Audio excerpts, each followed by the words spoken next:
Hello दोस्तों, स्वागत है आपका यूएलएन एकेडमी के यूट्यूब चैनल पे।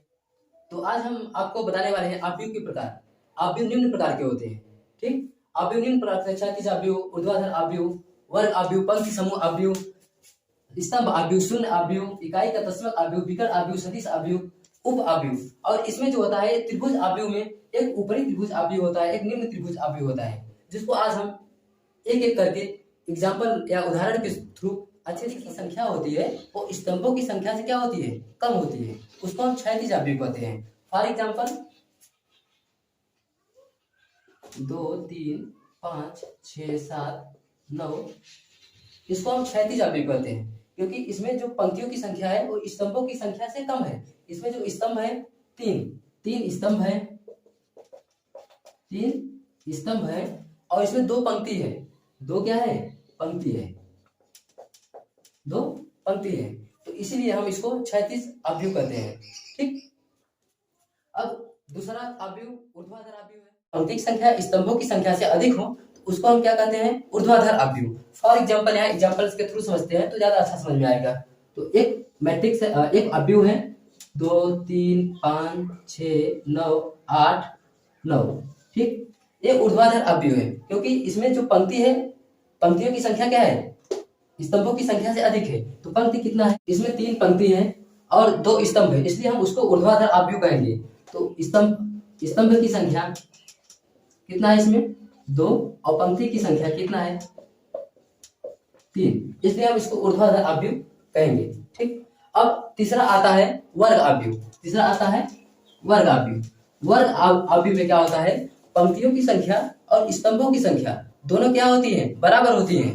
फॉर एग्जाम्पल यहाँ पे देखते हैं 1 2 4 5 6 7 9 8 3। ठीक, इसमें वर्ग आव्यूह में क्या होता है कि जो पंक्ति की संख्या होती है और स्तंभ की संख्या दोनों आपस में बराबर होती है। इसमें पंक्ति की भी संख्या 3 है और स्तंभ की संख्या भी क्या है? 3 है, इसलिए हम इसको वर्ग आव्यूह कहते हैं। तो पंक्ति की संख्या इसमें कितना है? पंक्ति की संख्या कितना है? 3 और स्तंभ की संख्या 3। तो ये 3 क्रॉस 3 का, ये 3 क्रॉस 3 का मैट्रिक्स है, तो इसीलिए हम इसको वर्ग आव्यूह कहते हैं। जो चौथा आव्यूह है वो पंक्ति आव्यूह है। पंक्ति आव्यूह या पंक्ति सदिश। उदाहरण देखते हैं, पंक्ति समूह का उदाहरण हम देखते हैं 1 2 3। इसको हम पंक्ति आव्यूह कहते हैं क्योंकि इसमें एक पंक्ति है और 3 कॉलम है और 3 स्तंभ है, इसलिए हम 1 गुणे 3 क्रॉस का आव्यूह है जिसमें एक पंक्ति है और 3 कॉलम है, इसलिए हम इसको पंक्ति आव्यूह कहते हैं। अब हम आते हैं 5वें पे, स्तंभ आव्यूह। स्तंभ आव्यूह में क्या होता है कि स्तंभ आव्यूह में सिर्फ एक आव्यूह मतलब एक स्तंभ होता है और बाकी पंक्तियां होती हैं। ठीक, यदि सिंगल स्तंभ हो तो उसको हम स्तंभ आव्यूह कहते हैं। यहाँ उदाहरण देखते हैं, उदाहरण यहाँ पे हम देखते हैं, उदाहरण यहाँ पे 1 2 3।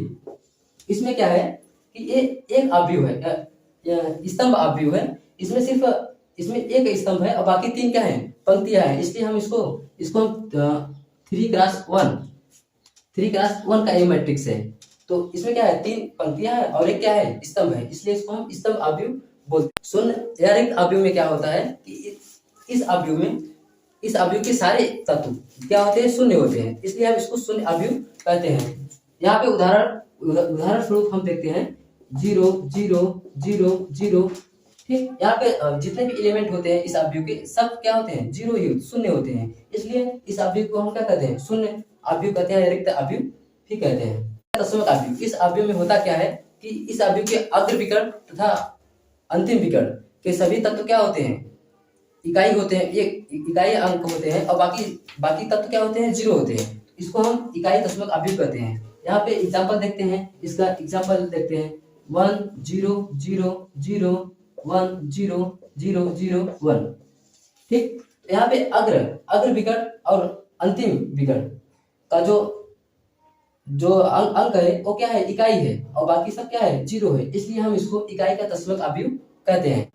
इसको हम आई से भी डिनोट करते हैं, इसको हम आई से डिनोट करते हैं। विकर्ण आव्यूह में मुख्य विकर्ण के तत्वों को छोड़कर बाकी तत्व क्या होते हैं? शून्य होते हैं, तो उसको हम विकर्ण आव्यूह कहते हैं। जैसे विकर्ण आव्यूह यहाँ पे 4 0 0 2। तो ये जो मुख्य तत्व है, विकर्ण के जो मुख्य तत्व है, इसको छोड़ के यदि बाकी तत्व क्या होते हैं, 0 होते हैं, तो इसको हम विकर्ण अवयव कहते हैं। ठीक, ये 2x2 का मैट्रिक्स है, 2x2 का अवयव है।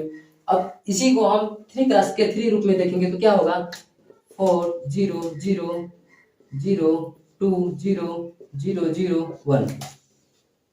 तो इसको मुख्य विकर्ण के तत्वों को छोड़कर बाकी तत्व शून्य हो तो उसको हम विकर्ण अवयव कहते हैं। अवयव, अदिश अवयव में क्या होता है कि इसके मुख्य विकर्ण के सभी तत्व क्या होते हैं, समान होते हैं, और बाकी क्या होते हैं, 0 होते हैं, उसको हम अदिश अवयव कहते हैं। एग्जाम्पल के रूप में यहाँ देखते हैं, जैसे 3 0 0 0 3 0 0 0 3।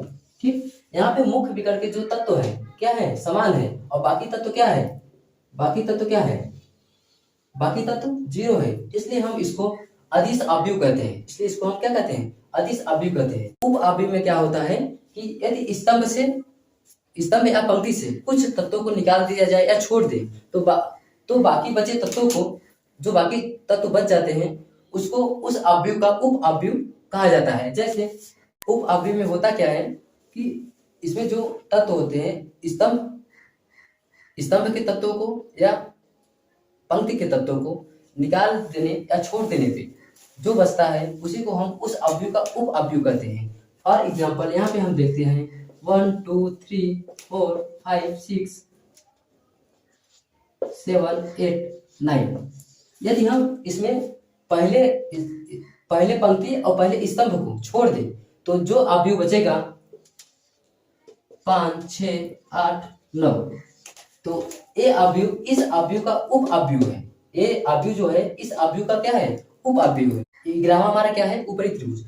ऊपरी त्रिभुज में होता क्या है कि नीचे के सभी एलिमेंट, नीचे के डायगोनल मुख्य विकर्ण के नीचे के सभी एलिमेंट या तत्व क्या होते हैं, 0 होते हैं, और उसके मुख्य विकर्ण के ऊपर के तत्व क्या होते हैं, कुछ उनका उप त्रिभुज अवयव। उप त्रिभुज अवयव में होता क्या है कि मुख्य विकर्ण के नीचे के सभी तत्व क्या होते हैं, 0 होते हैं, और मुख्य विकर्ण के ऊपर के तत्व 0 नहीं होते हैं, तो उसको हम ऊपरी त्रिभुज अवयव कहते हैं। ऊपरी त्रिभुज अवयव को हम एक एग्जांपल के रूप में समझेंगे।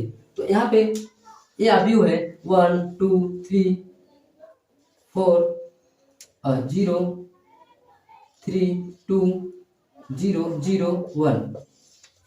ये क्या है, देखो यहाँ पे मुख्य विकर्ण के नीचे के सभी तत्व क्या है, 0 है, और ऊपर के क्या है, 0 नहीं है, तो इसको हम ऊपरी त्रिभुज बोलते हैं। इसको हम क्या बोलते हैं, इस अवयव को ऊपरी त्रिभुज अवयव कहते हैं। ठीक, इसको हम ऊपरी त्रिभुज अवयव कहते हैं। अब हम आते हैं निम्न त्रिभुज अवयव पे। निम्न त्रिभुज अवयव होता क्या है कि मुख्य विकर्ण के ऊपर के सभी तत्व क्या होते हैं, 0 होते हैं। मुख्य विकर्ण के ऊपर के सभी तत्व क्या होते हैं, 0 होते हैं, और नीचे के 0 नहीं होते हैं, उसको हम निम्न त्रिभुज अवयव कहते हैं।